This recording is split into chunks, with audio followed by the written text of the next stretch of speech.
എല്ലാ പ്രിയപ്പെട്ട വിദ്യാർത്ഥികൾക്കും ഒരിക്കൽ കൂടി നമ്മുടെ ജോഗ്രഫി ക്ലാസ്സിലേക്ക് സ്വാഗതം. അപ്പോൾ നമ്മൾ ഇതിനോടകം 4 പ്രധാനപ്പെട്ട കാലാവസ്ഥാ മേഖലകൾ ഡിസ്കസ് ചെയ്ത് കഴിഞ്ഞു. അതിൽ ഭൂമധ്യരേഖ കാലാവസ്ഥാ മേഖല ഉണ്ടായിരുന്നു. അത് കൂടാതെ നമ്മൾ മൺസൂൺ കാലാവസ്ഥാ മേഖല, അതുപോലെ തന്നെ സാവന്ന കാലാവസ്ഥാ മേഖല, പിന്നെ ഉഷ്ണ മരുഭൂമികൾ, ഇങ്ങനെ ഉഷ്ണമേഖലയിൽ കാണപ്പെടുന്ന ഉഷ്ണമേഖല കാലാവസ്ഥാ മേഖലകളായിട്ടുള്ള 3 കൂടി നമ്മൾ പറഞ്ഞിട്ടുണ്ടായിരുന്നു.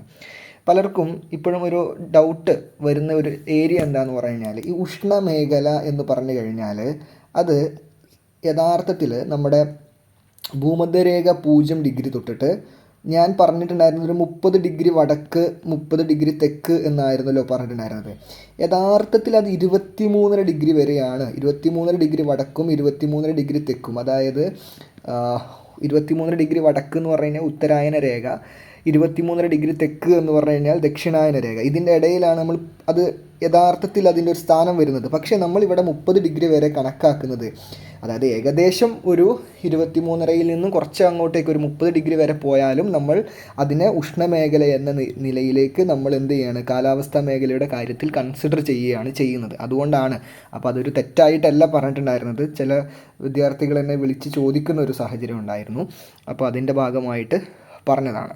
എനിവേ, മെഡിറ്ററേനിയൻ കാലാവസ്ഥാ മേഖല എന്ന് പറയുമ്പോൾ അതൊരു മിതോഷ്ണ മേഖലയിലുള്ള ഒരു കാലാവസ്ഥയാണ് എന്ന് നിങ്ങൾ മനസ്സിലാക്കി വെക്കുക. അതായത് ഇപ്പോൾ നമ്മൾ പറഞ്ഞുകൊണ്ടിരിക്കുന്നത് നമ്മളുടെ ഒരു ഈ പറയുന്ന 30 ഡിഗ്രിയുടെ മേലെ നമുക്കൊരു 66 ഡിഗ്രി വരെ ഉള്ളൊരു ഭാഗമാണ്. 30 ഡിഗ്രി വടക്കിനും 66 ഡിഗ്രി വടക്കിനും, അതുപോലെ തന്നെ 30 ഡിഗ്രി തെക്കിനും 66 ഡിഗ്രി തെക്കിനും ഇടയിൽ, അല്ലെങ്കിൽ നിങ്ങൾക്ക് 23 ഡിഗ്രി വടക്കിനും 23 ഡിഗ്രി തെക്കിനും, അതുപോലെ തന്നെ 66 ഡിഗ്രി വടക്കിനും, അതായത് 23ക്കും ഈ 30 എന്നുള്ളതിന് പകരം 23 എന്നാക്കാം നമുക്ക് വേണമെങ്കിൽ. പക്ഷേ ഇത് നമ്മുടെ കാലാവസ്ഥാ മേഖലയുടെ കാര്യം പറയുമ്പോഴേ നമ്മളിതിങ്ങനെ കറക്റ്റ് 23യുടെ ഉള്ളിൽ തന്നെ അല്ല വന്ന് നിൽക്കുക. കുറച്ചൊന്ന് 23ൽ ടച്ച് ചെയ്തിട്ട് കുറച്ചൊരു 30 വരെയൊക്കെ മാക്സിമം പോകും. അപ്പോൾ 30 വരെ മാക്സിമം പോകുന്നതിനെ കൂടി നമ്മൾ ചേർത്തിട്ടാണ് അത് പറഞ്ഞിട്ടുള്ളത്. അതുകൊണ്ടാണ് അങ്ങനെ വരുന്നത്. കറക്റ്റ് 23യുടെ ഉള്ളിൽ തന്നെ കാലാവസ്ഥാ മേഖല നിൽക്കണമെന്ന് നമുക്കൊരിക്കലും പറയാനായിട്ട് പറ്റില്ല. പക്ഷേ ഏതാണ്ട് അതിൻ്റെ ഉള്ളിൽ നിൽക്കുന്നത് കൊണ്ടും അതിനോട് ചേർന്ന് നിൽക്കുന്നത് കൊണ്ടുമാണ് അങ്ങനെ പറഞ്ഞിട്ടുള്ളത്. എനിവേ, മെഡിറ്ററേനിയൻ കാലാവസ്ഥാ മേഖലയിലേക്ക് കടക്കുകയാണെങ്കിൽ ചിത്രം 2.9 മെഡിറ്ററേനിയൻ കടലിൻ്റെ സ്ഥാനം ശ്രദ്ധിച്ചില്ലേ? ഇവിടെ നമുക്ക് ഇവിടെ ഈ ചിത്രം നോക്കുകയാണെങ്കിൽ നമുക്കിതാ ഇവിടെ ഒരു മെഡിറ്ററേനിയൻ കടൽ കാണാം. ഈ മെഡിറ്ററേനിയൻ കടലിനൊരു പ്രത്യേകതയുണ്ട്. ഇതാണ് മെഡിറ്ററേനിയൻ കടൽ. ഈ മെഡിറ്ററേനിയൻ കടലിൻ്റെ ഒരു പ്രത്യേകത എന്താണെന്ന് പറഞ്ഞു കഴിഞ്ഞാൽ അത് ശരിക്ക് നമ്മുടെ യൂറോപ്പ് എന്ന് പറയുന്ന ഭൂഖണ്ഡത്തിൻ്റെയും ഏഷ്യ എന്ന് പറയുന്ന ഭൂഖണ്ഡത്തെയും ആഫ്രിക്ക എന്ന് പറയുന്ന ഭൂഖണ്ഡത്തിൻ്റെയും നടുക്ക്, അതിൻ്റെ ഈ 3ൻ്റെയും ഇടയിൽ നിൽക്കുന്ന ഒരു നാച്ചുറൽ ബൗണ്ടറി ആയിട്ട് വേണമെങ്കിൽ നമുക്ക് മെഡിറ്ററേനിയൻ കടലിനെ പറയാം. അപ്പോൾ മെഡിറ്ററേനിയൻ കടൽ എന്ന് പറഞ്ഞു കഴിഞ്ഞാൽ അത് ഈ യൂറോപ്പിനും ഏഷ്യയ്ക്കും ആഫ്രിക്കയ്ക്കും കണ്ടൽ ഇതിൻ്റെ നടുവിലായിട്ട് ഇങ്ങനെ കിടക്കുന്ന ഒരു ഭൂഖണ്ഡമാണ് ഈ മെഡിറ്ററേനിയൻ കടൽ എന്ന് പറയുന്നത്. അപ്പോൾ ഈ മെഡിറ്ററേനിയൻ കടലിൻ്റെ ഭാഗത്തുള്ള ഈ മെഡിറ്ററേനിയൻ കടലിനോട് ചേർന്ന് കിടക്കുന്ന ഈ ഭാഗങ്ങളിൽ കാണപ്പെടുന്ന കാലാവസ്ഥാ മേഖലയെയാണ് നമ്മൾ മെഡിറ്ററേനിയൻ കാലാവസ്ഥ എന്ന് പറയാറുള്ളത്. അല്ലെങ്കിൽ ആ മെഡിറ്ററേനിയൻ കടലിൻ്റെ സമീപ പ്രദേശങ്ങളിൽ കാണപ്പെടുന്ന കാലാവസ്ഥയാണ് നമ്മൾ മെഡിറ്ററേനിയൻ കാലാവസ്ഥ എന്ന് പറയാറുള്ളത്.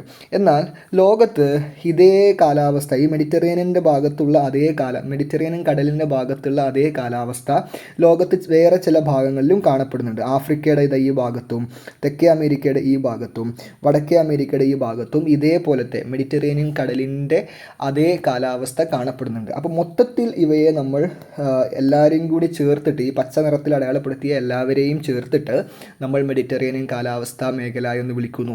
നമ്മൾ ആഫ്രിക്കയിലെ പുൽമേടുകളെ സാവന്ന, അപ്പോൾ ലോകത്തിൻ്റെ വേറെ ഭാഗങ്ങളിലും ഇതേപോലത്തെ ഉഷ്ണമേഖലയിൽ കാണപ്പെടുന്ന പുൽമേടുകളുണ്ട്. പക്ഷേ ഏറ്റവും കൂടുതലുള്ളത് എവിടെയാണ്? ആഫ്രിക്കയിലാണ്. അപ്പോൾ ആഫ്രിക്കയിലെ പേര് നമ്മൾ സാവന്ന എന്നുള്ളതുകൊണ്ട് മൊത്തത്തിൽ സാവന്ന കാലാവസ്ഥാ മേഖല എന്ന് വിളിച്ചതുപോലെ മെഡിറ്ററേനിയൻ കടലിന് സമീപമാണ് ഈ മെഡിറ്ററേനിയൻ കാലാവസ്ഥ ഏറ്റവും കൂടുതലുള്ളത്. എന്നാൽ ഇതേ കാലാവസ്ഥ, ഇതേ സവിശേഷതകൾ ലോകത്തിൻ്റെ വേറെ ചില കുറച്ച് ഭാഗങ്ങളിലുമുണ്ട്. ആഫ്രിക്കയുടെ ഈ താഴ്ഭാഗം, തെക്കേ ഭാഗത്തും തെക്കേ അമേരിക്കയുടെ ഈ ഭാഗത്തും വടക്കേ അമേരിക്കയുടെ ഈ കുറച്ച് ഭാഗത്തൊക്കെ ഉണ്ട്. അപ്പോൾ മൊത്തത്തിൽ നമ്മൾ ഇവയെല്ലാവരെയും കൂടി ചേർത്തിട്ട് മെഡിറ്ററേനിയൻ കാലാവസ്ഥ എന്ന് വിളിക്കുന്നു. മെഡിറ്ററേനിയൻ കടൽ ശരിക്കും ഈ ഭാഗത്തായിട്ടാണ് വരുന്നത്. ഓക്കെ, ഇപ്പം നമുക്ക് നോക്കാം. ഇതിൻ്റെ മറ്റു പ്രത്യേകതകൾ നോക്കാം. അപ്പോൾ മെഡിറ്ററേനിയൻ കടൽ ആണ് അതിൻ്റെ ഒരു പ്രധാനപ്പെട്ട ഒരു കാര്യമായിട്ട് വരുന്നത്. ഇനി ഇവിടുത്തെ കാലാവസ്ഥയിലേക്ക് നമ്മൾ കടക്കുകയാണെങ്കിൽ വരണ്ട വേനൽക്കാലവും ആർദ്ര ശൈത്യകാലവും അനുഭവപ്പെടുന്ന പ്രദേശമാണിത്. വേനൽക്കാലം എന്ന് പറഞ്ഞു കഴിഞ്ഞാൽ വരണ്ടതായിരിക്കും. ആർദ്ര ശൈത്യകാലത്ത് നമ്മൾ തണുപ്പ് കാലത്ത് വെള്ളത്തിൻ്റെ അംശം, അതായത് ആർദ്രത നിറഞ്ഞിരിക്കും എന്നാണ് പൊതുവേ നമ്മൾ ഇത്രയും നേരം പറഞ്ഞിട്ടുണ്ടായിരുന്ന കാലാവസ്ഥാ മേഖലയിലൊക്കെ. ശൈത്യകാലം വരണ്ടതാണ്, അതുപോലെ തന്നെ വേനൽക്കാലം ആർദ്രമാണെന്നാണ് പറഞ്ഞിട്ടുണ്ടായിരുന്നത്. പക്ഷേ ഇവിടെ നേരെ ഒരു ഓപ്പോസിറ്റാണ് ഇവിടെ വന്നിട്ടുള്ളത്. അപ്പോൾ അതൊന്ന് ശ്രദ്ധിക്കുക, ഇതിൻ്റെ ഒരു പോയിന്റ് നിങ്ങൾക്ക് ഇവിടെ കിട്ടി. ഇനി വേനൽക്കാലത്ത് ഏകദേശം 20 ഡിഗ്രി സെൽഷ്യസ് മുതൽ 25 ഡിഗ്രി സെൽഷ്യസ് വരെ താപനില അനുഭവപ്പെടുന്നു. അപ്പോൾ ഇവിടുത്തെ താപനില എത്രയാണ്? 20 ഡിഗ്രി സെൽഷ്യസ് മുതൽ 25 ഡിഗ്രി സെൽഷ്യസ് വരെയാണ് ഇവിടെ വേനൽക്കാലത്ത് ഉണ്ടാകുന്ന താപനില. താരതമ്യേന കുറവാണ് താപനില. വേനൽക്കാലമായിട്ട് പോലും 20 മുതൽ 25 ഡിഗ്രി സെൽഷ്യസ് വരെയൊക്കെയാണ് അവിടുത്തെ താപനില എത്തുന്നുള്ളൂ. അപ്പോൾ നമ്മുടെ നാട്ടിൽ അങ്ങനെയല്ലല്ലോ അല്ലേ. അപ്പം കുറച്ചും കൂടെ ഇതൊരു തണുപ്പ് കൂടുതലുള്ള ഒരു സ്ഥലമായിട്ടാണ് മനസ്സിലാക്കാൻ വേണ്ടി സാധിക്കുന്നത്. ഇനി ശൈത്യകാലത്ത് 10 ഡിഗ്രി സെൽഷ്യസ് മുതൽ 16 ഡിഗ്രി സെൽഷ്യസ് വരെയാണ് ഉയർന്ന താപനില. അപ്പോൾ ഈ ശൈത്യകാലം എന്ന് പറയുമ്പോൾ തണുപ്പ് കാലത്ത് എന്തായിരിക്കും? ഈ താപനില കുറച്ചും കൂടെ കുറയാറുണ്ട്. 10 ഡിഗ്രി മുതൽ 16 ഡിഗ്രി സെൽഷ്യസ് വരെയാണ് ഇവിടെ ഉണ്ടാകുന്ന താപനില, ഉയർന്ന താപനില. അപ്പോൾ അതിലും താഴെയായിരിക്കും എപ്പോഴും. ഏറ്റവും മാക്സിമം പോയി കഴിഞ്ഞാൽ തണുപ്പ് കാലത്ത് ഏതുവരെ എത്താം? ഈ പറയുന്ന 10 ഡിഗ്രി മുതൽ 16 ഡിഗ്രി വരെയൊക്കെ എത്താമെന്നേ ഉള്ളൂ. ഇനി ശൈത്യകാലത്ത് 35 സെൻറ്റിമീറ്റർ മുതൽ 75 സെൻറ്റിമീറ്റർ വരെ മഴ ലഭിക്കുന്നു നമ്മൾ എന്നതാണ് ഈ മേഖലയെ മറ്റ് കാലാവസ്ഥാ മേഖലകളിൽ നിന്നും വ്യത്യസ്തമാക്കുന്നത്. അപ്പോൾ ഒരു യുണീക്ക് പോയിൻ്റാണിത്. അപ്പോൾ എന്താ പറഞ്ഞിട്ടുള്ളത്? നമ്മൾ പറഞ്ഞിട്ടുണ്ടായിരുന്നു ശൈത്യകാലം എന്ന് പറഞ്ഞാൽ ആർദ്ര ശൈത്യകാലമാണ്. ആർദ്ര ശൈത്യകാലം എന്ന് പറഞ്ഞാൽ എന്താണ് അർത്ഥമാക്കുന്നത്? ആർദ്ര ശൈത്യകാലം എന്ന് പറഞ്ഞു കഴിഞ്ഞാൽ വെള്ളത്തിൻ്റെ അംശം ഉള്ള തണുപ്പ് കാലം, അന്തരീക്ഷത്തിൽ വെള്ളത്തിൻ്റെ അംശം നീരാവിയുള്ള തണുപ്പ് കാലം എന്നാണ് അതിനർത്ഥം. അപ്പോൾ നോക്കൂ, ശൈത്യകാലത്ത് 35 സെൻറ്റിമീറ്റർ മുതൽ 75 സെൻറ്റിമീറ്റർ വരെ മഴ ലഭിക്കുകയാണ്. നമ്മുടെ നാട്ടിലൊക്കെ തണുപ്പ് കാലത്ത് മഴ ലഭിക്കുക എന്നുള്ളത് അപൂർവമാണ്. കേരളത്തിലും അതുപോലെ തന്നെ കുറച്ച് ഉത്തരേന്ത്യയുടെ കുറച്ച് ഭാഗങ്ങളിലും ചില പ്രത്യേക കാരണങ്ങളാൽ കിട്ടാറുണ്ട്. അതല്ലാതെ മൊത്തം നമ്മുടെ മൺസൂൺ മേഖലയിൽ ഈ ശൈത്യകാലത്ത് മഴ ലഭിക്കുന്നില്ല. പക്ഷേ ഇവിടെ നോക്കൂ, ഇവിടെ ശൈത്യകാലത്താണ് ഈ മഴ ലഭിക്കുന്നത്. ശൈത്യകാലത്ത് ഒരു പ്രത്യേക മഴ ലഭിക്കുന്നു എന്നുള്ളതാണ്. അത് 35 സെൻറ്റിമീറ്റർ മുതൽ 75 സെൻറ്റിമീറ്റർ വരെയും മഴ ലഭിക്കുന്നുണ്ട്. അപ്പം ഇത് ഇവിടുത്തെ ഒരു വ്യത്യസ്തമായിട്ടുള്ള ഒരു സവിശേഷതയാണ്. ഈ മഴ, ശൈത്യകാല മഴ ശീതകാല വിളകൾക്ക് ഏറെ പ്രയോജനപ്രദമാണ്. നമ്മൾ തണുപ്പ് കാലത്ത് കൃഷി ചെയ്യുന്ന വിളകൾക്ക് അതിന് എന്തുകൂടി ലഭിക്കുകയാണ്? അത്രയും കാലം അവർ ഈ പറയുന്ന തണുപ്പ് കാലത്ത് അവർ കൃഷി ചെയ്യുന്ന ചില വിളകളുണ്ടായിരിക്കും വേനൽക്കാലത്ത് ചെയ്യാതെ. അങ്ങനെയുള്ള വിളകൾക്ക് ഈ ശൈത്യകാലത്ത് ലഭിക്കുന്ന മഴ അവർക്ക് ഏറെ പ്രയോജനപ്രദമാണ്. അല്ലെങ്കിൽ ഇവർ ഈ ശൈത്യകാലത്ത് കൃഷി ചെയ്യണമെങ്കിൽ എന്ത് ചെയ്യണം? വെള്ളം വേറെ എവിടെന്നെങ്കിലും ശേഖരിച്ച് കൊണ്ടുവന്ന് ജലസേചന മാർഗത്തിലൂടെ ചെയ്യണമായിരുന്നു. പക്ഷേ ശൈത്യകാല മഴ ലഭിക്കുന്നത് ഈ ശീതകാല വിളകൾക്ക്, തണുപ്പ് കാലത്ത് കൃഷി ചെയ്യുന്ന വിളകൾക്ക് ഏറെ പ്രയോജനപ്രദമാണ്. നമുക്കൊരു ഉദാഹരണം എഴുതുകയാണെങ്കിൽ ഗോതമ്പ് എന്താണ്? ഗോതമ്പ് എന്ന് പറയുന്നത് ഒരു ശീതകാല വിളയാണ്, തണുപ്പ് കാലത്ത് കൃഷി ചെയ്യുന്ന. എന്നാൽ അതിന് വെള്ളം വേണോ? വെള്ളം വേണം താനും. അപ്പം ഗോതമ്പ് ഈ പറയുന്ന പോലെ ശൈത്യകാല മഴ കിട്ടിയില്ലെങ്കിൽ ഈ ഒരു ശീതകാല വിളയായിട്ടുള്ള ഗോതമ്പിന് ഒരു ശീതമഴ കിട്ടിയില്ലെങ്കിൽ എന്താണ്? അവർക്ക് വെള്ളം വേറെ എവിടെയെങ്കിലും കൊണ്ടുവന്നിട്ട് വേണം ചെയ്യാൻ വേണ്ടിയിട്ട്. പക്ഷേ ഇത് ഇവിടെ ഉള്ളവർക്ക് എന്താണ്? ഈ മഴ കിട്ടുന്നത് ശീതകാല വിളകൾ കൃഷി ചെയ്യാൻ ഏറെ അനുയോജ്യപ്രദമാകുന്നു എന്നാണ് പറഞ്ഞിട്ടുള്ളത്. ഇനി മെഡിറ്ററേനിയൻ കടലിൻ്റെ തീരങ്ങൾക്ക് പുറമെ 30 ഡിഗ്രി മുതൽ 45 ഡിഗ്രി വരെ അക്ഷാംശങ്ങൾക്കിടയിൽ മറ്റ് ചില പ്രദേശങ്ങളിലും സമാന കാലാവസ്ഥ അനുഭവപ്പെടുന്നുണ്ട്. അപ്പോൾ നമ്മുടെ ഈ മെഡിറ്ററേനിയൻ കാലാവസ്ഥ എവിടെയാണെന്ന് ചോദിച്ചു കഴിഞ്ഞാൽ അത് 30 ഡിഗ്രി മുതൽ 45 ഡിഗ്രി വരെ ആണ്. 30 ഡിഗ്രി വടക്കിനും 45 ഡിഗ്രി വടക്കിനും, അതുപോലെ തന്നെ 30 ഡിഗ്രി തെക്കിനും 45 ഡിഗ്രി തെക്കിനുമിടയിലാണ് വരുന്നത്? നമ്മുടെ ഈ മെഡിറ്ററേനിയൻ കാലാവസ്ഥ വരുന്നത്. അപ്പോൾ ഞാൻ നേരത്തെ തന്നെ നിങ്ങൾക്ക് പറഞ്ഞു തന്നിട്ടുണ്ടായിരുന്നു, മെഡിറ്ററേനിയൻ കടലിൻ്റെ ആ ഭാഗത്ത് ആണ് പ്രധാനമായിട്ടും മെഡിറ്ററേനിയൻ കാലാവസ്ഥ ഉള്ളത്. എന്നാൽ ഈ പറയുന്ന അക്ഷാംശങ്ങൾക്കിടയിൽ വേറെ ചില പ്രദേശങ്ങൾ 30 ഡിഗ്രിക്കും 45 ഡിഗ്രിക്കും ഇടയിൽ, മെഡിറ്ററേനിയൻ കടൽ ഇതിൻ്റെ ഇടയിലാണ് നിൽക്കുന്നത്. എന്നാൽ ആ ഭാഗത്തായിട്ട് മാത്രമല്ല, വേറെയും ചില ഇതേ അക്ഷാംശങ്ങൾക്കുള്ളിൽ തന്നെ വേറെ ചില ഭാഗത്തും എന്തുണ്ട്? ഇതേ കാലാവസ്ഥയുണ്ട്. അത് ഞാൻ നേരത്തെ പറഞ്ഞല്ലോ അല്ലേ. ഇതിൻ്റെ ഉള്ളിൽ തന്നെ ഇതൊക്കെ വരുന്നത് 30നും 45നും ഇടയിലാണ്.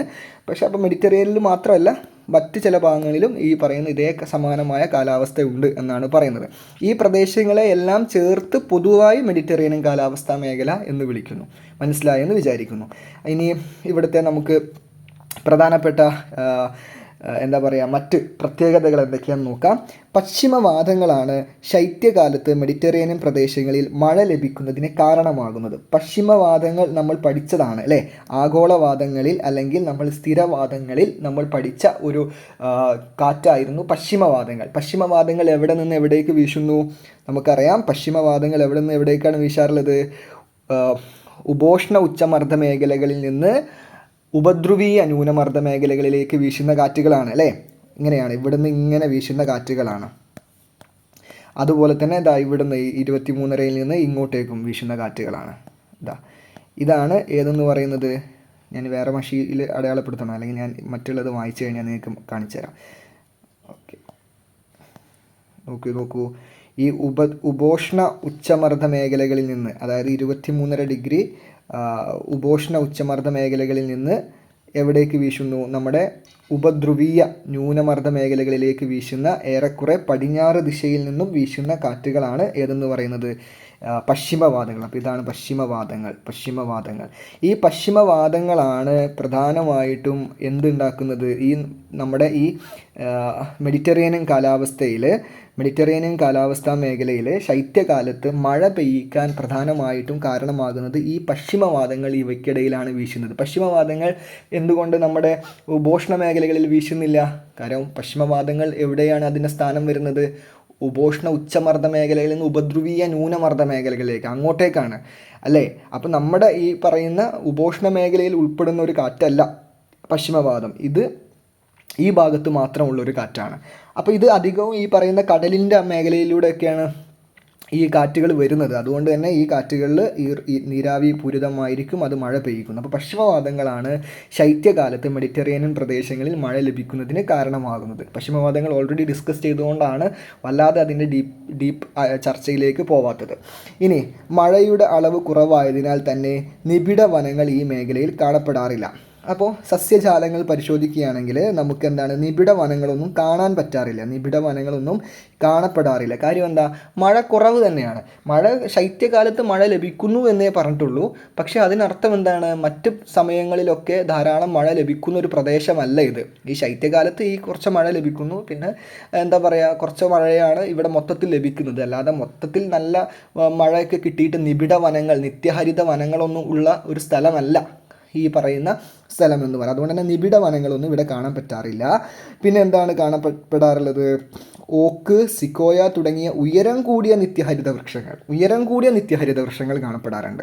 ഓക്ക്, സിക്കോയ, നമുക്ക് ഈ വാക്കുകളൊക്കെ വളരെ ഒരു വെറൈറ്റി വാക്കുകളാണ്, പേരുകളാണ്, നിങ്ങൾ കേട്ടിട്ടുണ്ടായിരിക്കില്ല. ഇങ്ങനെ ഉയരം കൂടിയ നിത്യഹരിത വൃക്ഷങ്ങൾ കാണപ്പെടാറുണ്ട്. അത് നമ്മുടെ നാട്ടിൽ അതായത് അധികം എന്താ പറയുക, വെള്ളം ആവശ്യമില്ലാത്ത നിത്യഹരിത വൃക്ഷങ്ങളാണ് ഈ ഓക്ക്, സിക്കോയ ഒക്കെ. ഇത് ഉയരം കൂടിയ മരങ്ങളാണ്. പിന്നെ അതുപോലെ തന്നെ പൈൻ, ഫിർ തുടങ്ങിയ നിത്യഹരിത സ്തൂപികാഗ്ര വൃക്ഷങ്ങളും കുറ്റിച്ചെടികളും കാണപ്പെടുന്നു. അപ്പോൾ ഇവിടുത്തെ ഒരു പ്രത്യേകതയാണ്. എന്താണ്? പൈന്, ഫിർ തുടങ്ങിയ നിത്യഹരിത സ്തൂപികാഗ്ര വൃക്ഷങ്ങൾ എന്ന് പറഞ്ഞു കഴിഞ്ഞാൽ ഉദ്ദേശിക്കുന്നത് നമ്മളുടെ നാട്ടിലൊക്കെയുള്ള മരങ്ങളൊക്കെ ഇങ്ങനെ കുറേ ബ്രാഞ്ചസുകളായി ചില്ലകളായിട്ട് ഇങ്ങനെ വേർപിരിഞ്ഞു പോകാറുണ്ട് അല്ലേ. വലിയ ശിഖരങ്ങളുണ്ടായിരിക്കും. എന്നാൽ നിങ്ങൾ ഈ സ്തൂപികാഗ്ര വൃക്ഷങ്ങൾ എന്ന് പറഞ്ഞു കഴിഞ്ഞാൽ ക്രിസ്മസ് ട്രീ ഒക്കെ കണ്ടിട്ടില്ലേ, അതിൻ്റെ ഒരു മേൽഭാഗം അങ്ങനെ ഒരു കോൺ ഷേപ്പിൽ കാണപ്പെടാം. ഒരു കോൺ ഷേപ്പിൽ പോലെ വളരെ അധികം ബ്രാഞ്ചുകളില്ലാതെ, ശിഖരങ്ങളില്ലാതെ പോകുന്ന മരങ്ങളെയാണ് സ്തൂപികാഗ്ര വൃക്ഷങ്ങൾ എന്ന് പറയാം. അങ്ങനെ പൈൻ, ഫിർ തുടങ്ങിയിട്ടുള്ള സ്തൂപികാഗ്ര വൃക്ഷങ്ങളും ഓക്ക്, സിക്കോയ തുടങ്ങിയിട്ടുള്ള ഉയരം കൂടിയ നിത്യഹരിത വൃക്ഷങ്ങളും ഒക്കെയാണ് ഇവിടെ പ്രധാനമായിട്ടും കാണപ്പെടുന്നത്. പഴവർഗ്ഗങ്ങളും പച്ചക്കറികളുമാണ് ഇവിടുത്തെ പ്രധാന കൃഷി. അപ്പോൾ ഇവിടുത്തെ കൃഷി കിട്ടിയില്ലേ, നിങ്ങൾക്ക് എഴുതാവുന്ന ഒരു പോയിൻ്റാണ്. പഴവർഗ്ഗങ്ങളും പച്ചക്കറികളുമാണ് ഇവിടെ പ്രധാനമായിട്ടും കൃഷി ചെയ്യുന്നത്. സാധ്യമായ ഇടങ്ങളിൽ ധാന്യകൃഷിയും കണ്ടുവരുന്നു അല്ലേ. ധാന്യകൃഷി പ്രധാനമായിട്ട് ഗോതമ്പാണ്. അതായത് ചില സ്ഥലങ്ങളിൽ അവർക്ക് ഗോതമ്പ് കൃഷി ചെയ്യാൻ വേണ്ടിയിട്ട് സാധിക്കുന്ന മേഖലകളുണ്ട്. അവിടെ ഇവർ എന്താണ് ഈ ഗോതമ്പ് അല്ലെങ്കിൽ ധാന്യകൃഷി ചെയ്യുന്നു. ഇനി കാലാവസ്ഥാ സാഹചര്യങ്ങൾക്കനുസരിച്ച് വികസിപ്പിച്ച കൃഷിരീതിയും അനുബന്ധ പ്രവർത്തനങ്ങളുമാണ് മെഡിറ്ററേനിയൻ പ്രദേശത്തെ ഏറെ സാമ്പത്തിക പ്രാധാന്യമുള്ള മേഖലയാക്കി മാറ്റുന്നത്. അപ്പോൾ നമുക്കറിയാം ഈ ഇവിടുത്തെ കാലാവസ്ഥ എന്ന് പറയുന്നത് ഒരു കുറച്ചും കൂടെ തണുപ്പിന് പ്രാമുഖ്യമുള്ള ഒരു കാലാവസ്ഥയാണ്. പിന്നെ ഈ ആ തണുപ്പ് എല്ലാ സ്ഥലത്തുള്ള പോലെയല്ല, ഇവിടെ എന്തും കിട്ടാറുണ്ട്. തണുപ്പ് കാലത്ത് മഴ കൂടി, ശീതകാല മഴ കൂടി, ശൈത്യകാല മഴ കൂടി ലഭിക്കാറുണ്ട്. അപ്പോൾ ഇങ്ങനെ കാലാവസ്ഥ സാഹചര്യങ്ങൾ അനുസരിച്ചിട്ട് അവർ എന്താണ് അതിനനുസരിച്ച കൃഷി രീതികളാണ് ഇവിടെ എന്ത് ചെയ്തിട്ടുള്ളത്. അങ്ങനെ ഇവർ അങ്ങനെ ആ രൂപത്തിൽ കാലാവസ്ഥയ്ക്ക് അനുസൃതമായിട്ട് ചില കൃഷി രീതികൾ വികസിപ്പിച്ചെടുത്തത് കൊണ്ട് തന്നെ ഇവർ വലിയ സാമ്പത്തിക പ്രാധാന്യമുള്ള മേഖലയായിട്ട് ഇവർ മാറിയിട്ടുണ്ട് എന്നാണ് പറയുന്നത്. അപ്പം മെഡിറ്ററേനിയൻ കാലാവസ്ഥാ മേഖല വളരെയധികം സാമ്പത്തിക പ്രാധാന്യമുള്ള ഒരു കാർഷിക മേഖലയാണ്. അത് ഏത് തരത്തിലാണെന്ന് ചോദിച്ചു കഴിഞ്ഞാൽ അത് നമ്മൾ ഈ ഏതെങ്കിലും ധാന്യങ്ങൾ കൃഷി ചെയ്തത് കൊണ്ടല്ല. അവിടെ പ്രധാനമായിട്ടും ഉള്ള ഏറ്റവും പ്രധാനപ്പെട്ട കാര്യങ്ങൾ എന്ന് പറഞ്ഞാൽ പഴവർഗ്ഗങ്ങളും പച്ചക്കറികളും അവിടെ കൃഷി ചെയ്യുന്നു എന്നുള്ളതാണ്. അതിൽ തന്നെ നോക്കൂ, ലോകത്തിൽ വൈൻ ഉൽപ്പാദനത്തിൽ മുമ്പിലുള്ളത് മെഡിറ്ററേനിയൻ രാജ്യങ്ങളാണ്. വൈൻ ഉൽപ്പാദനത്തിൽ, അപ്പോൾ ഒരു യുണീക്ക് പോയിന്റ് കിട്ടിയില്ലേ നിങ്ങൾക്ക്? വൈൻ ഉൽപ്പാദനത്തിൽ, വൈൻ എന്ന് പറഞ്ഞു കഴിഞ്ഞാൽ എന്താണ് നമ്മൾ മനസ്സിലാക്കി വെക്കേണ്ടത്, ഇംഗ്ലീഷിൽ നമ്മൾ വൈൻ എന്ന് എഴുതും, അതുപോലെ തന്നെ ഈ W എന്നും ഉണ്ടാവാറുണ്ട്, ഈ V എന്നും എഴുതാറുണ്ട്. ഈ താഴെ കാണുന്ന വൈൻ എന്ന് പറഞ്ഞു കഴിഞ്ഞാൽ ഇങ്ങനെ നമ്മൾ മുന്തിരിത്തോട്ടങ്ങൾ പോലെ ഇങ്ങനെ ഈ നമ്മൾ പന്തൽ കെട്ടിയിട്ട് ഇങ്ങനെ പടർന്ന് നമ്മൾ വെക്കുന്ന, പന്തൽ കെട്ടി പടർന്നിരിക്കുന്ന ഇത്തരം എന്താ പറയുക ഫലങ്ങൾ അല്ലെങ്കിൽ ഇത്തരം ചെടികളെയാണ് നമ്മൾ ഈ വൈൻ എന്നതുകൊണ്ട് ഉദ്ദേശിക്കുന്നത്, വൈൻ ചെടികൾ എന്നതുകൊണ്ട് ഉദ്ദേശിക്കുന്നത്. ഇത്തരത്തിലുള്ള വൈൻ ചെടികളിൽ നിന്ന് നമ്മൾ ഉൽപ്പാദിപ്പിക്കുന്ന ഒരു പാനീയമാണ് വൈൻ, നമ്മൾ കുടിക്കുന്ന വൈൻ എന്ന് പറയുന്നത്. ഓക്കെ, ഈ വൈൻ വേറെ രൂപത്തിലുണ്ടാക്കാം. പൊതുവേ നമ്മൾ ഉണ്ടാക്കുന്നത് ഇങ്ങനെയുള്ള വൈൻ ചെടികളിൽ നിന്നാണ്. അപ്പം വൈൻ ചെടികൾ ഇങ്ങനെ ഈ തൂങ്ങിക്കിടക്കുന്ന പന്തൽ കെട്ടിക്കൊടുത്ത് ഉണ്ടാക്കുന്ന കൃഷികൾ, അതിൽ പ്രധാനമായിട്ടുള്ള വൈൻ ചെടി ഏതായിരിക്കും? മുന്തിരിയാണ് പ്രധാനമായിട്ടുള്ള വൈൻ ചെടി. അതിൽ നിന്ന് നമ്മൾ മുന്തിരി വൈൻ ഉണ്ടാക്കുന്നു, WINE ഉണ്ടാക്കുന്നു. ഓക്കെ, അപ്പം ഇങ്ങനെയുള്ള കുറേ അതുപോലെ ഇങ്ങനെയുള്ള കുറേ, ഇത് മുന്തിരി മാത്രമല്ല ഇതുപോലെയുള്ള കുറച്ച് വൈൻ ചെടികൾ ലോകത്തിൽ തന്നെ ഏറ്റവും കൂടുതൽ വൈൻ ഉൽപ്പാദിപ്പിക്കുന്ന രാജ്യങ്ങളായിട്ട് മെഡിറ്ററേനിയൻ രാജ്യങ്ങൾ മാറിയിട്ടുണ്ട്. അതുമാത്രമല്ല, ഫലങ്ങളുടെ കയറ്റുമതിയുടെ 70% മെഡിറ്ററേനിയൻ രാജ്യങ്ങളിൽ നിന്നുമാണ്. എന്താണ് ഫലങ്ങൾ എന്ന് പറഞ്ഞു കഴിഞ്ഞാൽ? വൈൻ ഉൽപ്പാദനം പറഞ്ഞു, അതുപോലെ തന്നെ നാരകഫലം, അതായത് സിട്രസ് ഫ്രൂട്ട്സ് എന്ന് പറയും. ഇപ്പം നമ്മൾ ഓറഞ്ചൊക്കെ ഒരു എന്തിന് ഉദാഹരണമാണ്? നാരകഫലത്തിന് ഉദാഹരണമാണ്. അപ്പോൾ നാരകഫലങ്ങൾ എന്ന് പറഞ്ഞു കഴിഞ്ഞാൽ സിട്രസ്, അതായത് ഒരു പുളിപ്പും ഇതും അടങ്ങിയിട്ടുള്ള നമ്മുടെ സിട്രസ് കണ്ടൻറ്റ് അധികം അടങ്ങിയിട്ടുള്ള ഫലങ്ങളെയാണ് നാരകഫലങ്ങൾ എന്ന് പറയുക. അപ്പോൾ അതിന് ഉദാഹരണമാണ് ഓറഞ്ച്. അപ്പോൾ ഇങ്ങനെയുള്ള ഈ പറയുന്ന ചെടികളൊക്കെ എവിടെ കാണപ്പെടാറുണ്ട്? അതിൻ്റെ ഒരു 70%വും ലോകത്തിലെ ഈ നാരകഫലങ്ങളുടെ ഒരു 70%വും കാണപ്പെടുന്നത് മെഡിറ്ററേനിയൻ രാജ്യങ്ങളിലാണ്. ഇനി ഉഷ്ണമേഖലയിലേതുപോലെ മിതോഷ്ണ മേഖലയിലുള്ള ഉൾപ്രദേശങ്ങളിലും സമുദ്ര സ്വാധീനം തീരെ കുറവായതിനാൽ വൃക്ഷരഹിതമായ പുൽമേടുകൾ കാണപ്പെടുന്നു.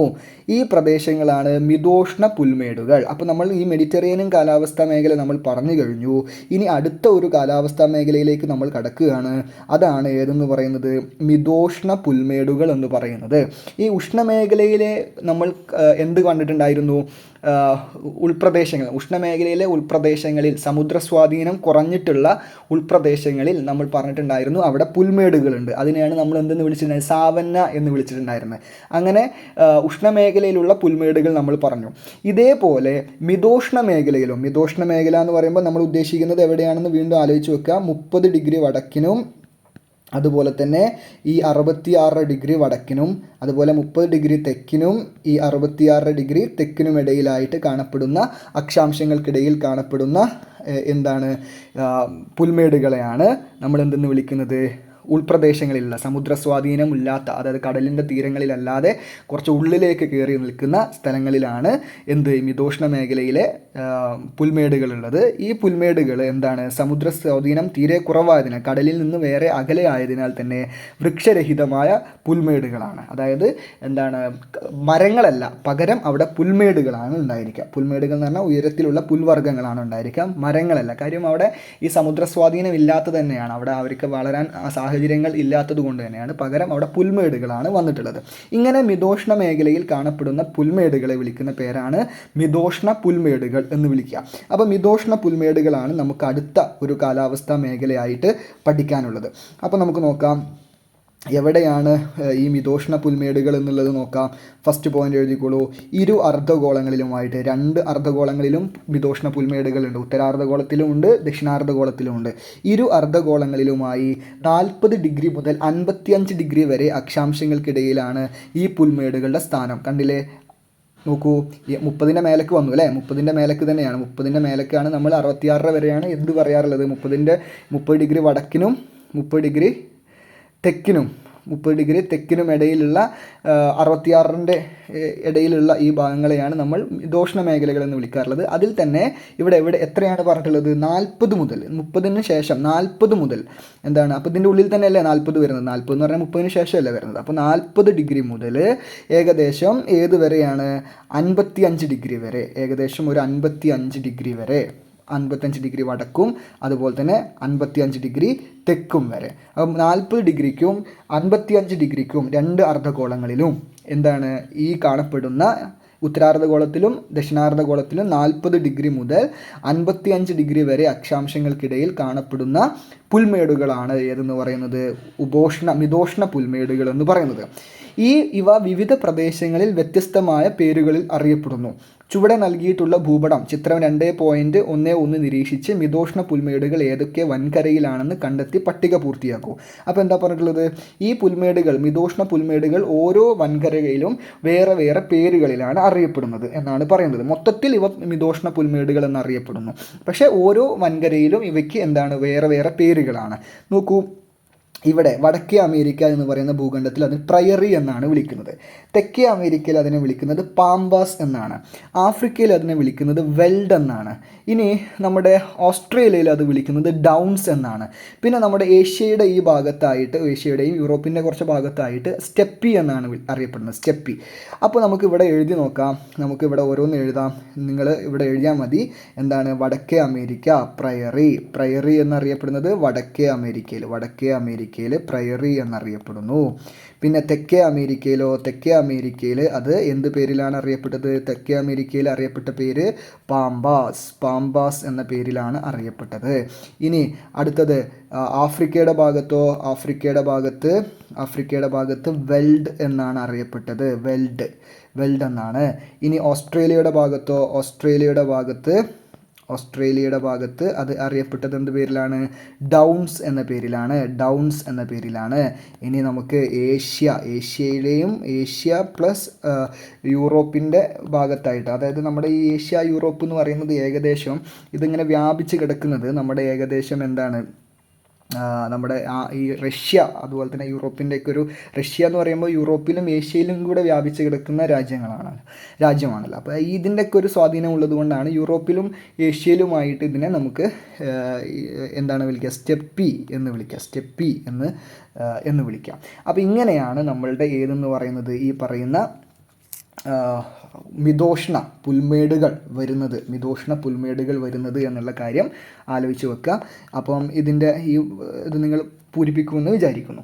ഇനി മിതോഷ്ണ പുൽമേടുകൾ ലോകത്തിൻ്റെ വിവിധ ഭാഗങ്ങളിലായാണ് കാണപ്പെടുന്നതെങ്കിലും അവയുടെ കാലാവസ്ഥാ സവിശേഷതകൾ ഏറെക്കുറെ സമാനമാണ്. അപ്പം മിതോഷ്ണ പുൽമേടുകൾ നമ്മൾ കണ്ടില്ലേ, പല വൻകരകളിലായിട്ടാണ് വ്യാപിച്ച് കിടക്കുന്നത്.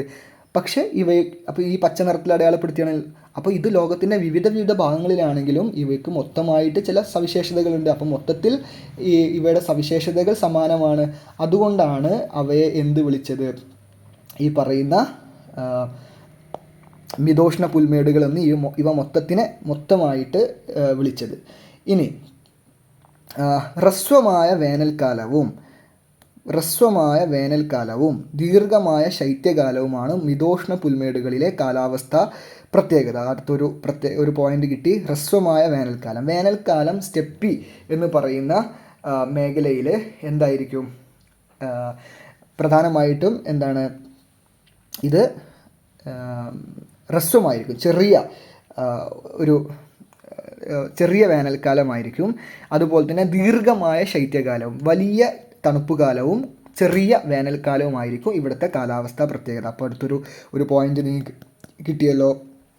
ഇനി നമുക്ക് വേണമെങ്കിൽ ഈ ഏഷ്യ യൂറോപ്പിനെ നമുക്ക് മൊത്തത്തിൽ നമുക്കൊരു പേരിട്ടിട്ട് വേണമെങ്കിൽ വിളിക്കാം. അതിനെ നമുക്ക് വേണമെങ്കിൽ യുറേഷ്യ യുറേഷ്യൻ എന്ന് വിളിക്കാം കേട്ടോ. ഞാൻ യുറേഷ്യൻ, അതായത് യൂറോപ്പിൻ്റെയും ഏഷ്യയുടെയും ഭാഗത്ത് എന്നുള്ള അർത്ഥത്തിൽ യുറേഷ്യൻ എന്ന് വിളിക്കാം സ്റ്റെപ്പിനെ. ഓക്കെ, ഇനി ഭൂഖണ്ഡങ്ങളുടെ ഉൾപ്രദേശങ്ങളിൽ സ്ഥിതി ചെയ്യുന്നതിനാൽ ഈ മേഖലയിൽ വേനലിൽ ഉയർന്ന താപനില അനുഭവപ്പെടുന്നു. അതായത് ഈ ഭൂഖണ്ഡങ്ങളുടെ ഉൾപ്രദേശങ്ങളിലാണ്, അതായത് നമ്മൾ നോക്കിക്കഴിഞ്ഞാൽ തന്നെ അത് വല്ലാതെ ഒരു അടുത്തല്ല, ചില ഭാഗങ്ങളിലൊക്കെ അടുത്തുണ്ടെന്നുള്ളൂ. എന്നാൽ മിക്ക ഭാഗങ്ങൾ എടുത്ത് നോക്കിക്കഴിഞ്ഞാലും കുറച്ചും കൂടെ ഉൾ ഏരിയകളിലാണ് അല്ലേ, ഉൾപ്രദേശങ്ങളിലാണുള്ളത്. അതുകൊണ്ട് തന്നെ ഉൾപ്രദേശങ്ങളിൽ സ്ഥിതി ചെയ്യുമ്പം അവിടെ വേനലിൽ ഉയർന്ന താപനില അനുഭവപ്പെടാറുണ്ട്. അതെന്താ കാര്യം എന്ന് പറഞ്ഞു കഴിഞ്ഞാൽ തീരപ്രദേശങ്ങളില്ല, കടലിൻ്റെ സ്വാധീനമില്ല എന്നത് തന്നെയാണ് അതിൻ്റെ കാരണം. എന്നാൽ ഇതിൻ്റെ ശൈത്യകാല താപനില നോക്കുമ്പോൾ 2 ഡിഗ്രി സെൽഷ്യസ് മുതൽ 13 ഡിഗ്രി സെൽഷ്യസ് വരെയാണ്. ഒന്ന് ആലോചിച്ച് നോക്കൂ, തണുപ്പ് വളരെയധികം കൂടുതലാണ് ശൈത്യകാലത്ത് ഉണ്ടാകുന്ന താപനില എന്ന് പറയുന്നത്. ഇനി ഇവിടെ മഴ ലഭിക്കാറുണ്ടോ? മഴ ലഭിക്കാറുണ്ട്. ഇവിടെ 25 സെൻറ്റിമീറ്റർ മുതൽ 60 സെൻറ്റിമീറ്റർ വരെ മഴ ലഭിക്കുന്നു. 25 സെൻറ്റിമീറ്റർ മുതൽ 60 സെൻറ്റിമീറ്റർ വരെ മഴ ലഭിക്കുന്നു. മഴ ലഭ്യതയിലെ ഏറ്റക്കുറച്ചിൽ സസ്യജാലങ്ങളിലും പ്രകടമാണ്. ചില പ്രദേശങ്ങളിൽ കുറച്ചധികം മഴ ലഭിക്കാറുണ്ട്, ചില പ്രദേശങ്ങളിൽ കുറച്ച് കുറവാണ്. അതനുസരിച്ചിട്ട് എന്തുണ്ടാവാറുണ്ട്, മഴയ്ക്കനുസരിച്ചിട്ട് അവിടെയുള്ള സസ്യജാലങ്ങളിൽ വ്യത്യാസം വരാറുണ്ട്. മഴ കുറവായതിനാൽ മരങ്ങളും കുറവാണ്. മഴ ഉണ്ടെങ്കിൽ മാത്രമാണ് മരങ്ങൾക്ക് വളരാൻ സാധിക്കുള്ളൂ, വെള്ളം കിട്ടണം. അപ്പം മഴ കുറവായതിനാൽ തന്നെ പകരം എന്താണ് അവിടെ ഉണ്ടായിട്ടുള്ളത്, ഈ പറയുന്ന മരങ്ങൾക്ക് പകരം അവിടെ പുല്ലുവർഗ്ഗങ്ങളിലാണ് അവിടെ അധികവും കാണപ്പെടുന്നത്. അപ്പോൾ പുല്ലുവർഗ്ഗത്തിൽപ്പെട്ട വിവിധ ഇന സസ്യങ്ങളാണ് കൂടുതലായും കണ്ടുവരുന്നത്. മഴ കുറവായതിനാൽ പുല്ലുവർഗ്ഗത്തിൽപ്പെട്ട വിവിധ ഇനം സസ്യങ്ങളാണ് കൂടുതലായും കണ്ടുവരുന്നത്. ഇനി മിതോഷ്ണ പുൽമേടുകൾ സ്വാഭാവിക മേച്ചിൽപ്പുറങ്ങളായതിനാൽ ഈ മേഖലയിൽ ധാരാളം ഇടയ ജനവിഭാഗങ്ങളുണ്ട്. വളരെ ഒരു യുണീക്കായൊരു പോയിന്റ് കിട്ടിയില്ലേ, എന്താണ് മിതോഷ്ണ പുൽമേടുകൾ എന്ന് പറഞ്ഞു കഴിഞ്ഞാൽ സ്വാഭാവിക മേച്ചിൽപ്പുറങ്ങളാണ്. ഈ കന്നുകാലികൾക്ക് ഏറ്റവും കൂടുതൽ വേണ്ടത് പുല്ലാണ് വേണ്ടത് അല്ലേ. അപ്പോൾ ഈ കന്നുകാലികൾക്ക് ഇങ്ങനെ അവർക്ക് മേഞ്ഞ് നടന്ന് എത്ര വേണമെങ്കിലും അവരുടെ ഇഷ്ടാനുസരണം കഴിക്കാൻ പറ്റുന്ന മേച്ചിൽപ്പുറങ്ങളാണ് അവിടെ ഉള്ളത്, അതായത് പുല്ലുകളാണ് അവിടെ ഉള്ളത്. അതുകൊണ്ട് തന്നെ ഈ പറയുന്ന മേഖലയിൽ ധാരാളം ഇടയ ജനവിഭാഗങ്ങൾ ഉണ്ട് എന്നുള്ളതാണ് പറയുന്നത്. ഇടയ ജനവിഭാഗങ്ങൾ അതായത് ഇടയ ജനവിഭാഗം എന്ന് പറഞ്ഞു കഴിഞ്ഞാൽ കന്നുകാലികളെ മേയിച്ച് ഉപജീവന മാർഗം നയിക്കുന്ന ആടുകളെയും ഒക്കെ മേയിച്ച് ഉപജീവന മാർഗം നയിക്കുന്ന ആളുകളാണ് ഉള്ളത് എന്നാണ് പറയുന്നത്. ഇന്ന് പുൽമേടുകൾ വ്യാപകമായ രീതിയിൽ കൃഷിഭൂമികളായി പരിവർത്തനം ചെയ്യപ്പെട്ടു. വ്യാവസായിക അടിസ്ഥാനത്തിൽ യന്ത്രവൽകൃത രീതിയിലുള്ള ധാന്യകൃഷിയും മൃഗപരിപാലനവും ഈ മേഖലയിൽ അനുദിനം വളർന്നുകൊണ്ടിരിക്കുന്നു. അപ്പോൾ ഇതെന്താണ് ഇപ്പം സംഭവിച്ചുകൊണ്ടിരിക്കുന്ന, ഈ പുൽമേടുകളിൽ സംഭവിച്ചുകൊണ്ടിരിക്കുന്ന കാര്യം എന്താണെന്ന് പറഞ്ഞു കഴിഞ്ഞാൽ, ഈ പുൽമേടുകളെല്ലാം വെട്ടി വലിയ വലിയ കമ്പനികൾ വന്നിട്ട് അത് വെട്ടി മാറ്റിയിട്ട് അവിടെ ആ പുൽമേടുകളുടെ പകരം അവിടെ കൃഷിഭൂമികൾ ഉണ്ടാക്കുകയാണ്. ഇപ്പോൾ കൃഷിഭൂമികളാക്കി, സാധാരണ അവിടെ പുൽമേടുകളാണുള്ളത്, മേച്ചിൽപ്പുറങ്ങളാണ്, പക്ഷെ അതൊക്കെ വെട്ടിയിട്ട് ഇപ്പോൾ അവിടെ കൃഷിഭൂമിയാക്കിയിട്ട് വലിയ കമ്പനികൾ വലിയ വ്യാവസായിക അടിസ്ഥാനത്തിൽ അവർ കച്ചവടം ചെയ്യാൻ വേണ്ടിയിട്ട് അവിടെ പല പല സംഗതികളെയും ഉൽപ്പാദിപ്പിക്കുകയാണ് ചെയ്യുന്നത്. അങ്ങനെ അവർ വലിയ യന്ത്രങ്ങൾ കൊണ്ടുവന്ന്, നമ്മുടെ നാട്ടിൽ കാണപ്പെടുന്ന യന്ത്രങ്ങളൊന്നുമല്ല, വളരെ വ്യത്യസ്തങ്ങളായിട്ടുള്ള ഒരേ സമയം വളരെ പെട്ടെന്ന് വിത്തിടാനും കൊയ്തെടുക്കാനും അത് സാധിക്കുന്ന തരത്തിലുള്ള യന്ത്രങ്ങൾ കൊണ്ടുവന്നിട്ട് വലിയ വലിയ കമ്പനികൾ വ്യാവസായിക അടിസ്ഥാനത്തിൽ അവർക്ക് പൈസ ഉണ്ടാക്കാൻ വേണ്ടി, കയറ്റുമതി ചെയ്തിട്ടൊക്കെ പൈസ ഉണ്ടാക്കാൻ വേണ്ടിയിട്ട് ഈ പുൽമേടുകൾ മൊത്തം വെട്ടിയിട്ട് അവിടെ കൃഷി ചെയ്തുകൊണ്ടിരിക്കുകയാണ്. അങ്ങനെയുള്ള യന്ത്രവൽക്കൃത രീതിയിലുള്ള ധാന്യകൃഷി ആണ് പ്രധാനമായിട്ടും ചെയ്യുന്നത്. അതുപോലെ തന്നെ അവരിവിടെ മൃഗപരിപാലനവും ചെയ്യുന്നുണ്ട്. മൃഗപരിപാലനം എന്ന് പറഞ്ഞു കഴിഞ്ഞാൽ ഈ പല പല നമുക്കിപ്പം മക്ഡൊണാൾഡ്സ് പോലെയുള്ള സ്ഥാപനങ്ങളൊക്കെ നിങ്ങൾക്കറിയാം, ബർഗറൊക്കെ, അപ്പോൾ ബീഫ് ബർഗറൊക്കെ, അപ്പോൾ അവിടെ ഈ പോത്തുകളൊക്കെ ഇവർ വളർത്തുക. അപ്പം ലോകത്തിന് ഈ മാംസം വളരെയധികം ആവശ്യമാണല്ലോ ഈ ഹോട്ടലുകളിലേക്കും പല പല കമ്പനികൾക്കൊക്കെ. അപ്പോൾ ഇവിടെ ഈ സ്ഥലത്ത് ഇവരങ്ങ് എന്ത് ചെയ്യാണ്, ഫാമുകൾ പോലെ ഇതിങ്ങനെ ഇവയ്ക്ക് വേണ്ട മൃഗങ്ങളെ അവർ വളർത്തിക്കൊണ്ടേയിരിക്കുകയാണ്. അപ്പോൾ ഇങ്ങനെയുള്ള ഒരു വലിയ ഒരു കാര്യം കൂടി ഇവിടെ നടക്കുന്നുണ്ട്. ഇപ്പം നമ്മൾ അത് കുറേ വലിയ തോതിൽ ധാന്യകൃഷി ചെയ്യുന്നു എന്ന് പറഞ്ഞപ്പോൾ ഞാൻ നിങ്ങൾക്ക് വേണമെങ്കിൽ ഇത് അവിടെ ഒരു എക്സ്ട്രാ റീഡിങ്ങിൽ ഒരു കാര്യം കൊടുത്തിട്ടുണ്ട്. പ്രയറി, ലോകത്തിൻ്റെ ധാന്യ കലവറ എന്ന് പറയുന്ന ഒരു സംഭവമാണ് പ്രയറി എവിടെയായിരുന്നു? വടക്കേ അമേരിക്കയിലാണ് അല്ലേ. പ്രയറി നമ്മുടെ ഈ കാനഡ ഭാഗത്തൊക്കെയാണ് ഈ പറയുന്ന ഈ പ്രയറി പുൽമേടുകൾ എന്നുള്ളത്. അപ്പോൾ ഈ പ്രയറി എന്ന് പറയുന്നത് ലോകത്തിൻ്റെ ധാന്യ കലവറ എന്നാണ്. അതായത് ലോകത്ത് ഏറ്റവും കൂടുതൽ ഈ പറയുന്ന ഗോതമ്പൊക്കെ ഉൽപ്പാദിപ്പിക്കുന്നത് എവിടെയാണ്? ഈ പ്രയറി പുൽമേടുകളെ വെട്ടിയിട്ട് അവിടെയാണ്. അപ്പോൾ വടക്കേ അമേരിക്കയിലെ ഒരു മിതോഷ്ണ പുൽമേടായ പ്രയറി പുൽമേടുകളെയാണ് ലോകത്തിൻ്റെ ധാന്യ കലവറ എന്ന് വിശേഷിപ്പിക്കുന്നത്. എന്താണ്? അമേരിക്കയിലും കാനഡയിലുമായി വ്യാപിച്ചിരിക്കുന്ന ഈ വിശാല പുൽമേടിലെ ഏകദേശം 2 ദശലക്ഷം ഏക്കർ ഭൂമിയിൽ ഇന്ന് വാണിജ്യാടിസ്ഥാനത്തിൽ ധാന്യകൃഷി ചെയ്തു വരുന്നു. 2 ദശലക്ഷം, ഒന്ന് ആലോചിച്ച് നോക്കൂ. അതായത് ദശലക്ഷം എന്ന് പറഞ്ഞാൽ 10 ഇൻറ്റു 10 ലക്ഷം അല്ലേ, 2 ദശലക്ഷം. അത്തരം ഏക്കറിൽ ഭൂമിയിലാണ് എന്ത് ചെയ്യുന്നത്? ഈ പറയുന്ന വലിയ ഗോതമ്പ് കൃഷി അവർ ചെയ്യുന്നത്. ഗോതമ്പാണ് പ്രധാന വിള. മിതമായ താപനിലയും മഴ ലഭ്യതയും ഫലഭൂഷ്ടമായ മണ്ണും ഈ പ്രദേശത്തെ ഗോതമ്പ് കൃഷിക്ക് ഏറെ അനുയോജ്യമാക്കുന്നു അല്ലേ. മിതമായ താപനിലയാണ്, മഴ, ഗോതമ്പിന് അധികം എന്ത് പാടില്ല, ചൂട് പാടില്ല, എന്നാൽ കുറച്ച് മഴയും കിട്ടണം. അധികം മഴയും പാടില്ല, കുറച്ച് മഴയും വേണം. തീരെ മഴ ഇല്ലാതിരിക്കാൻ പറ്റില്ല, കുറച്ച് മഴയും വേണം.